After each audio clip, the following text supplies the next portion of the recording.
Hello दोस्तों, स्वागत है आपका NB e learning YouTube channel पर। आज हम कक्षा 11वीं राजनीति विज्ञान की पाठ्य पुस्तक भारत का संविधान, सिद्धांत और व्यवहार के पाठ 3 चुनाव और प्रतिनिधित्व के एमसीक्यू क्वेश्चन आंसर लेकर आए हैं, जो कि परीक्षा की दृष्टि से बहुत ही महत्वपूर्ण है। तो इस वीडियो में 30 प्रश्न मिलेंगे जो कि पूरे पाठ से बनाए गए हैं। तो वीडियो को अंत तक देखें। यदि देखने के बाद वीडियो आपको पसंद आती है तो चैनल को सब्सक्राइब करें और जिन्होंने कर रखा है शेयर व लाइक करें। तो शुरुआत करते हैं एमसीक्यू क्वेश्चन आंसर की। पहला प्रश्न, भारत में चुनाव में वोट डालने की उम्र क्या है? भारत में चुनाव में वोट डालने की उम्र क्या है? तो सभी को पता है 18 साल, और इसे सार्वभौमिक वयस्क मताधिकार भी कहा जाता है। सार्वभौमिक वयस्क मताधिकार का अर्थ भी यही होता है कि सभी को बिना किसी भेदभाव के 18 साल के बाद वोट डालने का अधिकार मिल जाता है। तो भारत में चुनाव में वोट डालने की उम्र है 18 साल। प्रश्न नंबर 2, भारत में आम चुनाव कितने वर्षों के पश्चात होते हैं? आम चुनाव वह होता है जब अपना कार्यकाल पूरा होने के बाद होता है। तो इंडिया में हर 5 साल में आम चुनाव करवाए जाते हैं। ठीक है बच्चों, अगले प्रश्न की ओर बढ़ते हैं। प्रश्न नंबर 3, भारत में 1989 तक यानी प्रारंभ में चुनाव में वोट डालने की आयु क्या थी? भारत में 1989 तक चुनाव में वोट डालने की आयु क्या निर्धारित की गई थी संविधान द्वारा? 21 वर्ष। 1989 तक 21 वर्ष था। 1989 के बाद घटाकर उम्र 18 साल कर दी गई। प्रश्न नंबर 4, भारत में राष्ट्रीय स्तर पर चुनाव कौन सा निकाय कराता है? कौन सी संस्था है जो राष्ट्रीय स्तर पर चुनाव कराता है भारत में? चुनाव आयोग, जिसको हम निर्वाचन आयोग भी कहते हैं। यानी चुनाव आयोग और निर्वाचन आयोग सेम ही है। निर्वाचन भी इलेक्शन होता है और चुनाव भी इलेक्शन होता है। In English election commission of India. तो भारत में राष्ट्रीय स्तर पर चुनाव आयोग हर 5 साल बाद या कोई मध्य अवधि चुनाव करवाता है। प्रश्न नंबर 5, भारत में प्रतिनिधि चुनने की कौन सी प्रणाली अपनाई जाती है? हमारे देश में अपना नेता चुनने की कौन सी प्रणाली अपनाई जाती है? तो 4 ऑप्शन है, समानुपातिक, सर्वाधिक मत पर जीत, उपरोक्त तो दोनों, इनमें से कोई नहीं। तो आपका उत्तर क्या है बेटा? बिल्कुल। तो मेरा उत्तर सुन लो, सर्वाधिक मत पर जीत प्रणाली, जो कि ब्रिटेन से हमने कॉपी की है। ब्रिटेन के संविधान से हमने क्या कॉपी कर रखा है कि सर्वाधिक मत पर जीत प्रणाली, जिसको ज़्यादा वोट मिलते हैं हमारे देश में वह विजेता घोषित किया जाता है, चाहे वह किसी भी पार्टी का हो। ठीक है, प्रश्न नंबर 6 की ओर बढ़ते हैं। प्रश्न नंबर 6, भारतीय संविधान में किन किन के चुनावों के लिए समानुपातिक प्रतिनिधित्व प्रणाली अपनाई जाती है? जैसा कि इससे पहले 5वां प्रश्न था कि भारत में कौन सी चुनाव प्रणाली है? सर्वाधिक मत पे जीत। लेकिन कुछ ऐसे व्यक्ति भी हैं जिनके चुनाव के लिए हम प्रत्यक्ष मतदान नहीं करते। प्रत्यक्ष मतदान का मतलब होता है बच्चों, जिसमें लोग खुद वोट डाल के नेता चुनते हैं। तो किन किन इस प्रकार के चुनाव को बोलते हैं समानुपातिक प्रतिनिधित्व प्रणाली।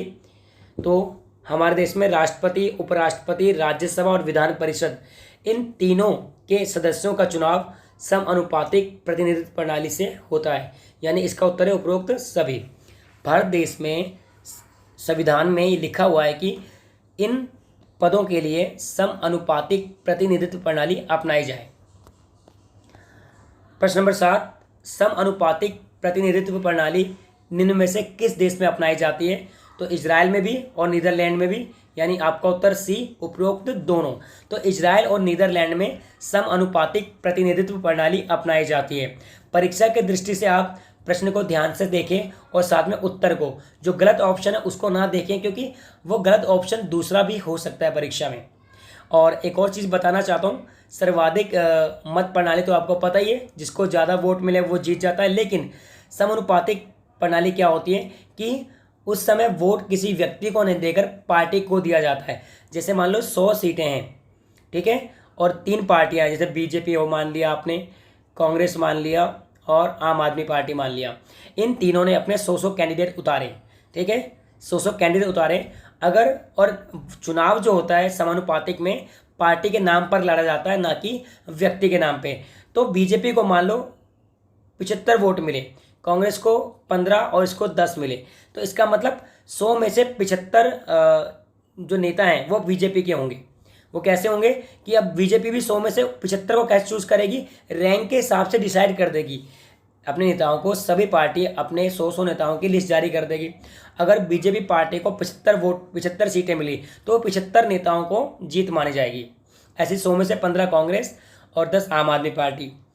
कहने में बहुत सिंपल है, लेकिन क्या होता है कि 100 में से टॉप 10 चुनना फिर मुश्किल हो जाता है। तो इजराइल नीदरलैंड में एक कठिनाई होती है, हमारे देश में कोई कठिनाई नहीं है।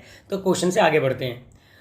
प्रश्न नंबर 8, लोकसभा की 543 निर्वाचित सीटों में, हमारे देश में लोकसभा में 545 सीटों पर चुनाव होता है, जिसमें 543 पे तो वोटिंग द्वारा होता है और 2 एंग्लो इंडियन समुदाय के लोग चुने जाते हैं। तो 543 निर्वाचित सीटों में से अनुसूचित जाति के लिए कितने सीटें आरक्षित हैं?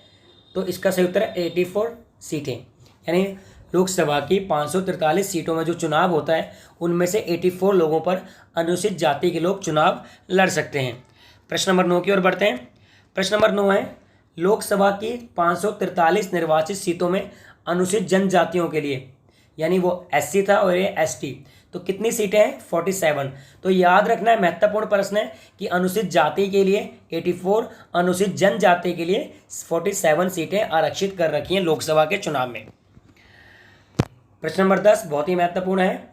कौन सा आयोग पूरे देश में निर्वाचन क्षेत्रों की सीमा खींचने के उद्देश्य से काम करता है? कि भाई दिल्ली में 7 लोकसभा सीटें हैं, ठीक है, यूपी में इतनी लोकसभा सीटें, तो कैसे करते हैं? तो कौन सा आयोग करता है? वो करता है परिसीमन आयोग। कई बच्चे इसमें चुनाव आयोग लगा आते हैं। चुनाव आयोग क्षेत्रों को बांटता नहीं है, सिर्फ चुनाव संबंधी कार्य करवाता है। परिसीमन आयोग है जो पूरे देश को विभिन्न हिस्सों में बांटता है चुनाव की दृष्टि से। प्रश्न नंबर 11 की ओर बढ़ते हैं।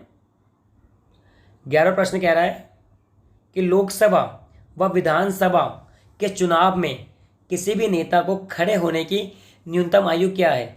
लोकसभा व विधानसभा के चुनाव में खड़े होने की न्यूनतम आयु क्या है? 25 साल, ठीक है। और राष्ट्रपति बनने की 35 साल, यानी प्रधानमंत्री 25 साल में बन सकता है, क्योंकि लोकसभा का ही तो नेता पीएम बनता है और राष्ट्रपति 35 साल में बन सकता है। तो इस प्रश्न का उत्तर है बेटा बी, 25 साल। प्रश्न नंबर 12 की ओर बढ़ते हैं। संविधान का कौन सा अनुच्छेद निर्वाचन आयोग से संबंधित है? तो अनुच्छेद 324, जिसमें चुनाव आयोग के कार्य लिखे हुए हैं कि ये कार्य चुनाव आयोग करता है। प्रश्न नंबर 13 की ओर बढ़ते हैं। 13वां प्रश्न क्या कह रहा है कि स्वतंत्र भारत में जब इंडिया आज़ाद हुआ 1947 के बाद, तो पहला चुनाव कब हुआ? बहुत सारे बच्चे इसमें गलती करते हैं, सभी के सभी ये लगाते हैं, लेकिन ये गलत है। तो इसका सही उत्तर है बेटा 1951 से 1952। तो 1951-52 इतना राइट आंसर। पहली बार चुनाव होने में 1 साल के करीब टाइम लग गया, क्योंकि पहली बार कागज़ से यानी बैलेट बॉक्स से चुनाव हुआ तो टाइम लग गया इसमें। तो एक महत्वपूर्ण प्रश्न और है कि मुख्य निर्वाचन अधिकारी का कार्यकाल कितने वर्षों का होता है? 6 वर्ष के लिए 65 वर्ष की आयु तक, तो उपरोक्त दोनों, यानी जो पहले पूरे हो जाए। यानी अगर कोई 50 साल की उम्र में चीफ इलेक्शन कमिश्नर बना तो वो 6 साल तक पूरे कर लेगा, लेकिन कोई 62 की उम्र में अगर चीफ इलेक्शन कमिश्नर बना तो 6 साल थोड़ी पूरे कर पाएगा, तो फिर 65 आयु। तो यानी दोनों में से एक चीज़ देखी जाती है, जो पहले हो जाए, 6 वर्ष हो जाए या 65 वर्ष, तो उपरोक्त सी, यानी कि दोनों उत्तर। एक और चीज़ बताना चाहता हूँ, भारत के पहले मुख्य निर्वाचन आयुक्त, पहले, ये क्वेश्चन नहीं है शायद इस वीडियो में, पहले निर्वाचन आयुक्त, पहले चुनाव आयुक्त, निर्वाचन वर्ड आ जाए या चुनाव आयुक्त, उनका नाम क्या था? पहले निर्वाचन आयुक्त या चुनाव आयुक्त का नाम था सुकुमार सेन। सुकुमार सेन पहले व्यक्ति थे निर्वाचन आयोग के जिन्होंने इलेक्शन करवाया, सुकुमार सेन। याद रखना, बहुत ही महत्वपूर्ण प्रश्न है, तो किसी कारणवश वीडियो में आया नहीं है। तो सुकुमार सेन पहले निर्वाचन आयुक्त थे। देश के पहले चुनाव आयुक्त कौन थे? सुकुमार सेन। सुकुमार सेन देश के पहले निर्वाचन आयुक्त या चुनाव आयुक्त रह चुके हैं। हाँ, प्रश्न नंबर 15 की ओर बढ़ते हैं। भारत में मुख्य निर्वाचन आयुक्त की नियुक्ति किसके द्वारा की जाती है? यानी निर्वाचन चीफ इलेक्शन कमिश्नर, जो कि बहुत बड़ी पोस्ट है, पद है, उसकी नियुक्ति कौन करता है? भारत का राष्ट्रपति, यानी हमारे देश के राष्ट्रपति भारत में मुख्य निर्वाचन आयुक्त की नियुक्ति करते हैं। और पहले कौन थे बेटा? पहले सुकुमार सेन। सुकुमार सेन पहले थे। वर्तमान में सुनील अरोड़ा जी हैं। प्रश्न नंबर 16, राष्ट्रीय मतदाता दिवस राष्ट्रीय मतदाता दिवस प्रतिवर्ष किस तिथि को मनाया जाता है? 25 जनवरी को, national voter day. National voter day कब मनाया जाता है बेटा? अगर नेशनल वोटर डे इंग्लिश में आ जाता हो तो 25 जनवरी को नेशनल वोटर डे मनाया जाता है। प्रश्न नंबर 17 की ओर बढ़ेंगे। भारतीय निर्वाचन आयोग में कितने मेंबर होते हैं? बहुत ही महत्वपूर्ण प्रश्न है। पहले बेटा एक मेंबर हुआ करते थे, जैसा कि हमने नाम पढ़ा, सुकुमार सेन पहले निर्वाचन आयुक्त थे, लेकिन अब चुनाव का कार्य बहुत जटिल हो गया है, इसके लिए 3 होते हैं। 3 कौन कौन से? पहला मुख्य चुनाव आयुक्त, पहला बट्टा मुख्य चुनाव आयुक्त या निर्वाचन आयुक्त, ठीक है, और अन्य 2 सिर्फ चुनाव आयुक्त, अन्य 2 चुनाव आयुक्त और एक मुख्य, यानी कि एक होता है चीफ इलेक्शन कमिश्नर, एक होता है इलेक्शन कमिश्नर, ठीक है। तो 3, 1 प्लस में 2, ठीक है। भारतीय निर्वाचन में कितने हैं? 3। इसका उत्तर है बेटा सी आपका। प्रश्न नंबर 18 की ओर बढ़ते हैं। निर्वाचन आयोग की अध्यक्षता, यानी निर्वाचन इलेक्शन कमीशन की कोई भी मीटिंग होती है उसकी अध्यक्षता कौन करता है? मुख्य निर्वाचन अधिकारी। कौन करता है? मुख्य निर्वाचन अधिकारी करता है निर्वाचन आयोग की अध्यक्षता। प्रश्न नंबर 19, भारतीय संविधान के अनुसार लोकसभा की अधिकतम सीटें कितनी हैं? लगाओ भाई अंदाजा कितनी है। कुछ लोग बोलेंगे 545 है, कुछ 543, लेकिन सच बात तो है संविधान में 552 सीटों का उल्लेख है। हालांकि हमारे देश में 543 सीटों पर चुनाव होता है और 2 एंग्लो इंडियन के चुने जाते हैं।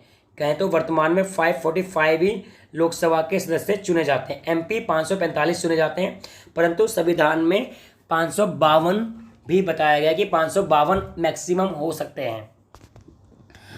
प्रश्न नंबर 20, तो भारतीय संविधान के अनुसार राज्यसभा की मैक्सिमम सीटें कितनी है? मैक्सिमम कितनी निश्चित की गई संविधान में? हाँ, इसमें भी आप तुक्का लगाओगे। 250 मैक्सिमम बेटा, 250 मैक्सिमम है। वर्तमान में 245 पे चुनाव होता है। चुनाव यानी कि अप्रत्यक्ष विधि से, जिसमें से 233 तो भाई वोटिंग द्वारा और 12 राष्ट्रपति खुद मनोनीत करता है। अगले प्रश्न की ओर बढ़ते हैं। प्रश्न नंबर 21, तो वही महत्वपूर्ण प्रश्न है कि वर्तमान में लोकसभा में कितनी सीटों पर चुनाव होता है? 543 कहेंगे, 543 पर चुनाव होता है, ठीक है। अगर कहेंगे वर्तमान लोकसभा में कितनी सीटें हैं तो 545 है, लेकिन चुनाव होता है। मैंने अभी बताया कि 543 में चुनाव होता है और 2 एंग्लो इंडियन समुदाय के नेताओं को राष्ट्रपति खुद चूज करता है। प्रश्न नंबर 22, वर्तमान में राज्यसभा में कितनी सीटों पर चुनाव होता है? कितनी सीटों पर? तो 245 चुने जाते हैं, लेकिन 233 + 12 तो फिर 245 ही आएगा, क्योंकि इसमें राष्ट्रपति भी चुनता है। तो 245 पर चुनाव होता है वर्तमान में। राज्यसभा में 245 और लोकसभा में 543 जमा 2 चुनाव 543 का 2 एंग्लो इंडियन समुदाय के राष्ट्रपति स्वयं चूज करता है। तो कंफ्यूज मत होना, सीटें मैक्सिमम संविधान में 552 नियुक्त की गई हैं लोकसभा की, चुनाव 543 में होता है, 2 एंग्लो इंडियन के होते हैं। वहीं राज्यसभा में संविधान में 250 नियुक्त की गई हैं, लेकिन 245 मेंबर चुने जाते हैं, ठीक है। और राज्यसभा का मेंबर बनने की एज 30 साल है। राज्यसभा का मेंबर बनने की एज 30 साल है और लोकसभा की 25 साल है। तो ये भी आप याद करना साथ साथ वीडियो में। प्रश्न नंबर 23वां बढ़ते हैं। राज्यसभा के लिए 12 प्रतिनिधि कौन मनोनीत करता है? अभी आपको पता है राष्ट्रपति जी मनोनीत करते हैं। वे 12 व्यक्ति खेल से, संगीत से, कला से, साहित्य से, विज्ञान से या समाज सेवा, इन किसी भी क्षेत्र में से हो सकते हैं। तो लोकसभा के लिए 2 सीटों पर एंग्लो इंडियन को कौन मनोनीत करता है? वो भी राष्ट्रपति। तो राष्ट्रपति 12 उस पर और 2 एंग्लो इंडियन के मनोनीत करता है, ठीक है, 2 सीटों पर। प्रश्न number 25, first pass the post, ये वर्ड सुना होगा आपने जब चैप्टर पढ़ रहे होंगे। फर्स्ट पास द पोस्ट प्रणाली में वही प्रत्याशी विजेता घोषित किया जाता है जो, बताओ भाई। तो ऑप्शन है आपके सामने, सही ऑप्शन ये है कि सर्वाधिक संख्या मत अर्जित करे, यानी जिसको ज़्यादा वोट मिल गए, यानी कि 3 बंदे खड़े हुए, एक को 26, एक को 25, एक को 24, तो 26 वाला जीता मान जाएगा, एक को 23 है ना। तो यानी कि अगर आप 2 नेता बड़े स्ट्रांग हैं, एक को 51, एक को 50 मिले, तो वो 51 वाला माना जाएगा, भले वो किसी पार्टी का हो। तो फर्स्ट पास द पोस्ट में सर्वाधिक संख्या मत अर्जित करता है वही विजेता घोषित किया जाता है। 3 गलत वाले भी पढ़ लेते हैं। देश में सर्वाधिक मत प्राप्त, देश में ऐसा कोई सीन नहीं है। चुनाव क्षेत्र के अन्य उम्मीदवारों से ज़्यादा मत, ये भी नहीं है। 50% से अधिक मत नहीं। तो जो भी ज़्यादा वोट ले किसी भी पार्टी का वो विजेता घोषित किया जाता है और उसी का अर्थ है फर्स्ट पास द पोस्ट। प्रश्न नंबर 26 बहुत ही महत्वपूर्ण है कि किस राजनीतिक पार्टी ने 1984 के चुनाव में 543 में से 415 सीटें जीती? कांग्रेस पार्टी। कांग्रेस पार्टी ने 1984 के लोकसभा चुनाव में 543 में से 415 सीटें जीत के ऐतिहासिक रिकॉर्ड बनाया। प्रश्न नंबर 27 की ओर बढ़ते हैं। चुनाव आयोग कौन सा कार्य करता है? कौन सा कार्य चुनाव आयोग करता है? निष्पक्ष ढंग से चुनाव कराना, बिल्कुल सही। मतदाता सूची तैयार करना, ये भी सही। चुनाव संबंधी आचार संहिता, ये भी सही। यानी आपका उत्तर डी, उपरोक्त सभी। वैसे तो और काम है, बहुत सारे काम है, वोटर लिस्ट में अपडेट करना, ठीक है, चुनाव का रिजल्ट निकालना, चुनाव के दिन चुनाव करवाना, तो बहुत सारे हैं, लेकिन इसमें 3 ही थे तो तीनों तो कर ही दिए हमने। प्रश्न नंबर 28, निम्नलिखित में से कौन सा प्रत्यक्ष लोकतंत्र के सबसे नजदीक बैठता है? भाई बताओ। डायरेक्ट लोकतंत्र क्या होता है? जिसमें नेता स्वयं जनता वोट डाल के स्वयं का नेता चुनती है। 4 ऑप्शन है, आपको देखना है। पहला, परिवार की बैठक में होने वाली चर्चा, जी नहीं। कक्षा संचालक का चुनाव, ये भी नहीं। किसी राजनीतिक दल द्वारा अपने उम्मीदवार का चयन, ये भी नहीं। मीडिया द्वारा करवाए गए जनमत संग्रह, तो ये माना जाएगा कि मीडिया पूछते हैं कि भाई आप किसको वोट देना चाहेंगे, और जो मीडिया ओपिनियन पोल करवाती है, तो ये सबसे ज़्यादा नज़दीक बैठता है। ठीक है भाई। मॉनिटर में तो क्या होता है? भाई तू मॉनिटर है कल से, चल भाई काम खत्म।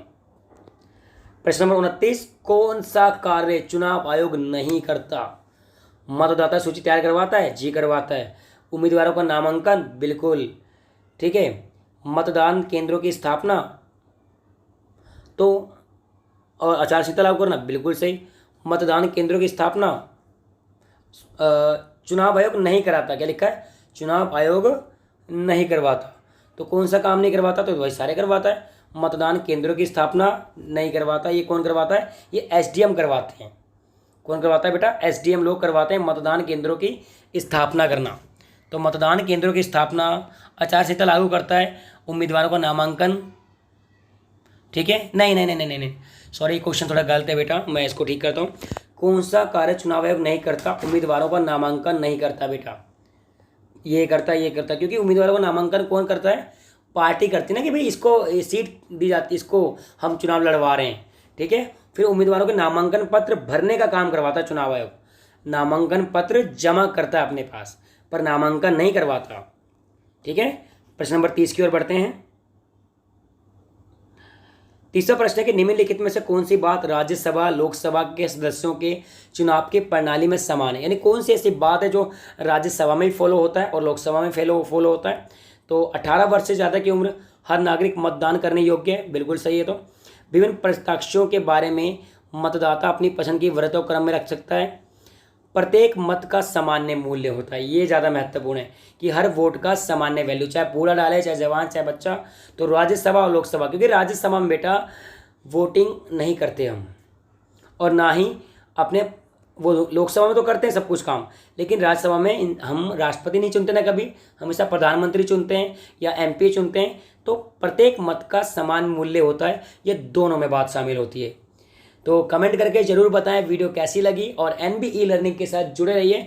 हम बहुत जल्दी नेक्स्ट वीडियो लेकर आएंगे ताकि आपकी परीक्षा बहुत ही बढ़िया ढंग से हो सके। तब तक के लिए धन्यवाद।